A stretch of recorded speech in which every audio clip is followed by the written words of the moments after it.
Welcome students who are taking financial accounting, and in this series of videos we are going to be working on the assigned homework problems, the assigned problems from the study guide for chapter 3, the short exercises, which go from problems S3-2 through S3-13.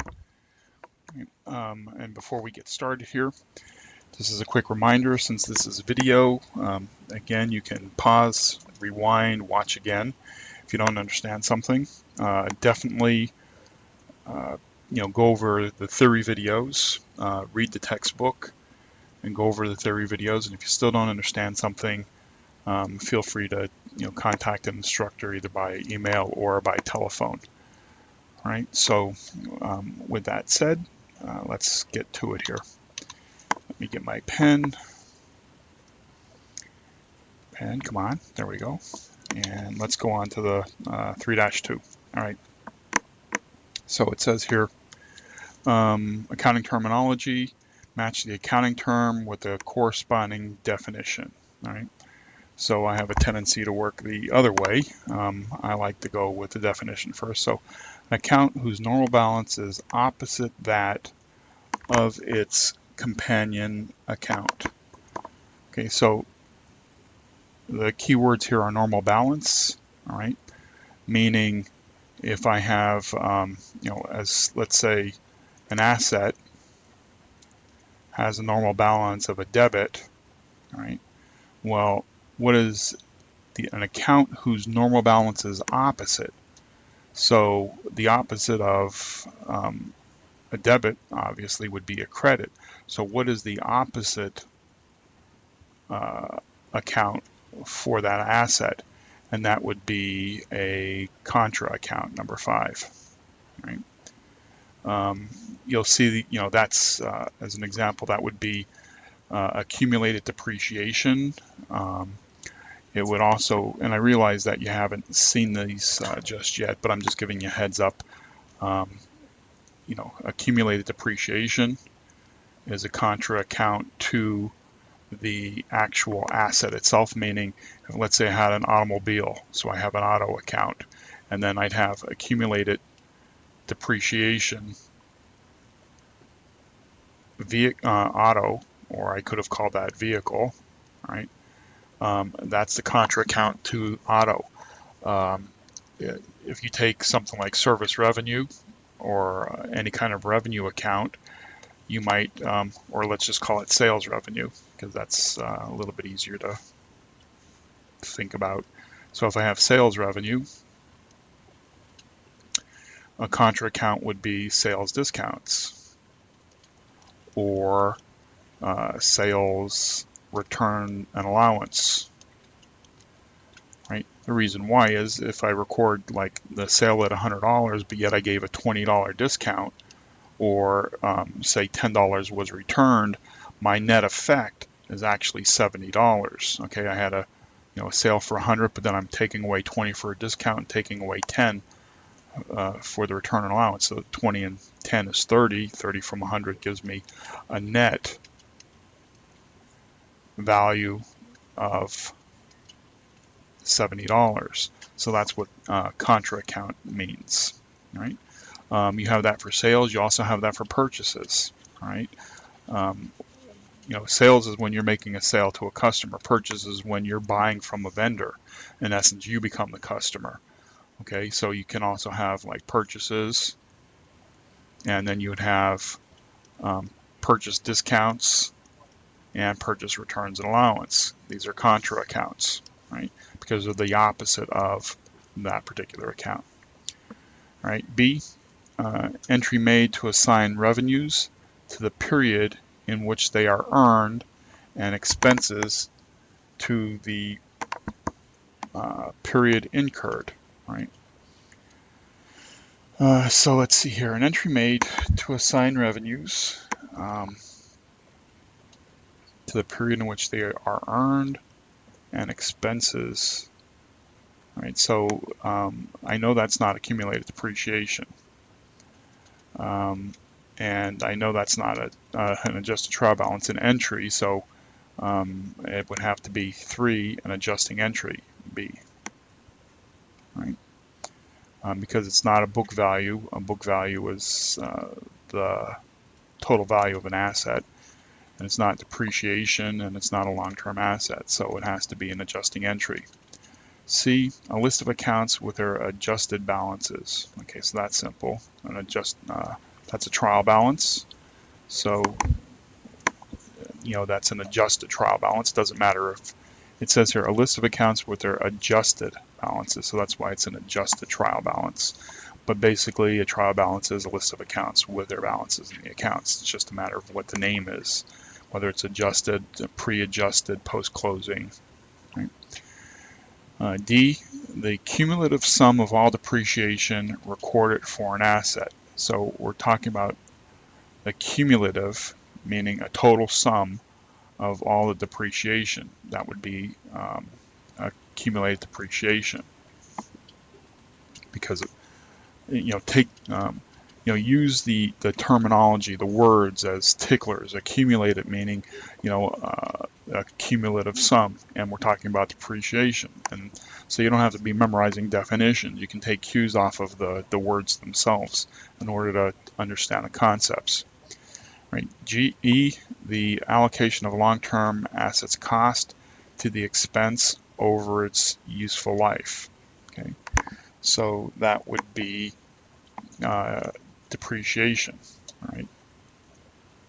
Because it's the allocation of the long-term asset cost when you're expensing it over its useful life, right? Meaning, you have let's say you have that vehicle, and say it's 48,000, and then you have your depreciation of it, okay, and over the useful life. And let's say you've depreciated so far 36,000. You're expensing that because now the value of that vehicle is only 12,000, which happens to be also the book value. Okay.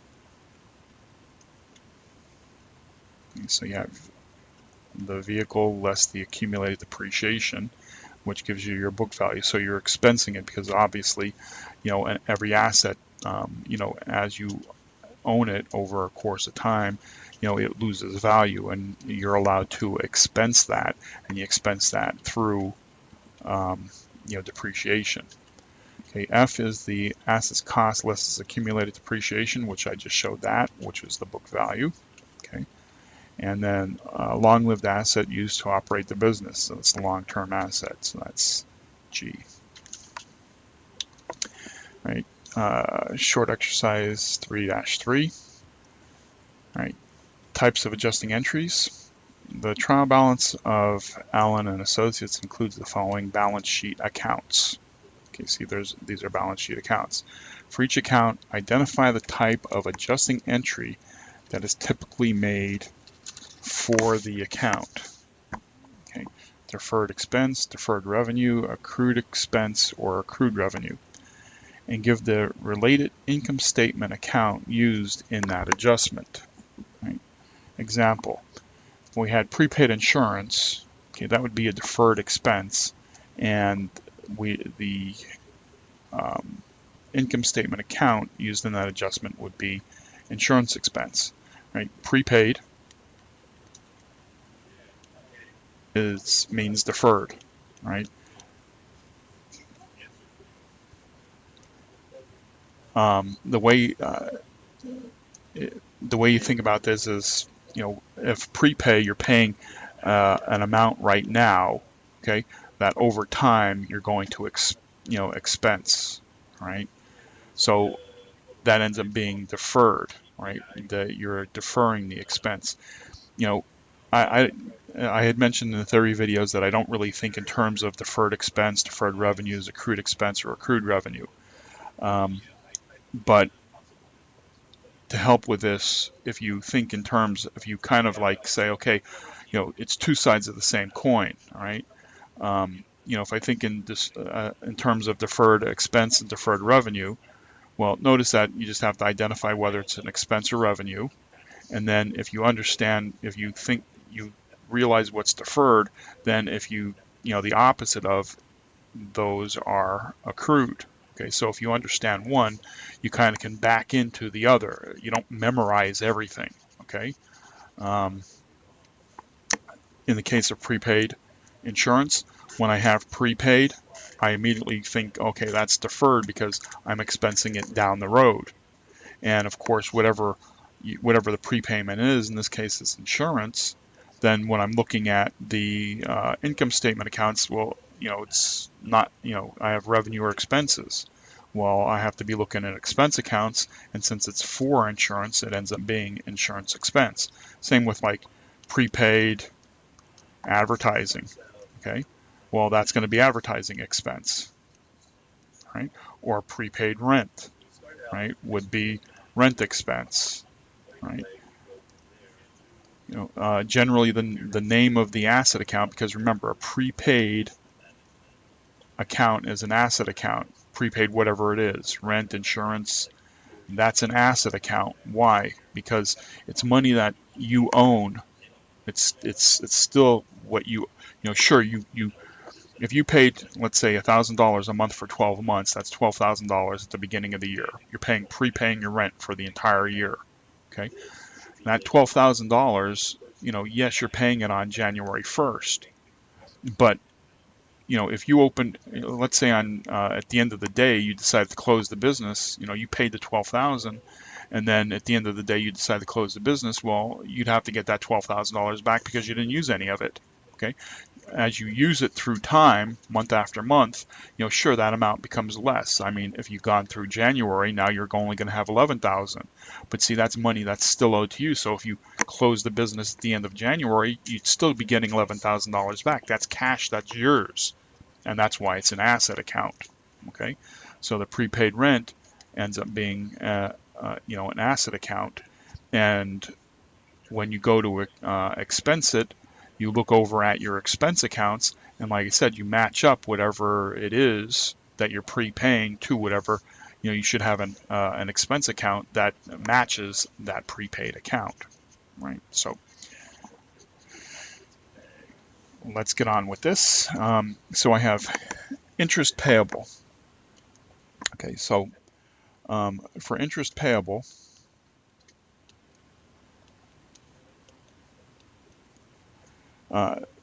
that's not a deferment. Okay, it's an accrual. When you see the word payable, immediately think of an accrual, right? Because it's something that's you're trying to match up revenues with your expenses, right? And since it's an accrual expense, because it's payable, all right, and it's for interest, the expense account is going to be interest expense. Okay. B, the unearned, and that's a key word here, unearned service revenue. Right. Well, that is a deferred, right? Because why? Prepaid. We already talked about prepaid being a deferred account, right? Well, unearned, when you prepay your rent, let's just use rent as an example. So you have prepaid rent, and we're calling that a deferred expense account, right? Well, when we pay it, whoever is receiving that money, since prepaid is an asset to us, who we're paying it to, that becomes a liability, okay? And that liability, it's being shown as unearned. And that's why the word unearned is important here. So if this is, if prepaid rent is deferred, then unearned has to be deferred also, okay? And since it's we're talking about service revenue here, since we're talking about revenue, and it's going to be a deferred revenue account. Okay? And again, when we're looking at it, we look at the income statement, we have revenues and expenses, and since we're talking about revenue, well, this is going to be service revenue. Now notice you can pretty much just zero in on the key words when it comes to deciding what kind of income statement account we're looking at here. All right. This is relatively easy, and maybe I'm just making it overcomplicated. But like I said, I generally don't think in terms of deferred and accruals. I don't have to think about that. I know what an interest payable account is. It's a liability account. I know what an unearned revenue account is. That's a liability account. And when I make an adjusting entry, right, I'm not thinking about accrual or deferred. What I think about is oh, okay, well, it's interest payable, so that's going to be, when I make the adjustment, it's going to be to an interest expense account, right? And this being unearned service revenue, well, when I look at my income statement, I'm going to be looking at a service revenue account. So, I am struggling a slight bit here with, the deferred and accrual. I understand what they are. I understand the concept, but I just never end up using them. Accounts receivable, this is an accrual. Okay, and it's an accrued revenue account, right?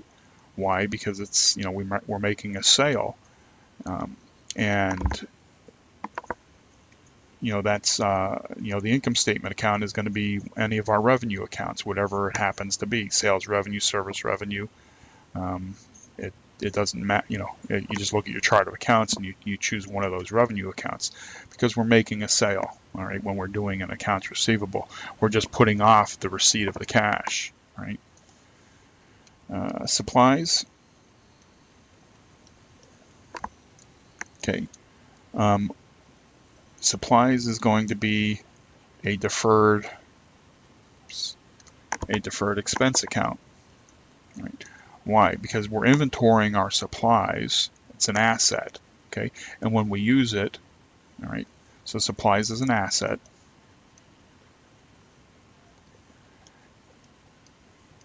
And we're going to use it, sometime later in the future. And when we do, okay, we're going to take it out of the supplies account, and we'll look at our chart of accounts, and we'll see under expenses, we'll see in a supplies expense account. Okay, so I will move it from supplies to supplies expense. And lastly, accumulated depreciation.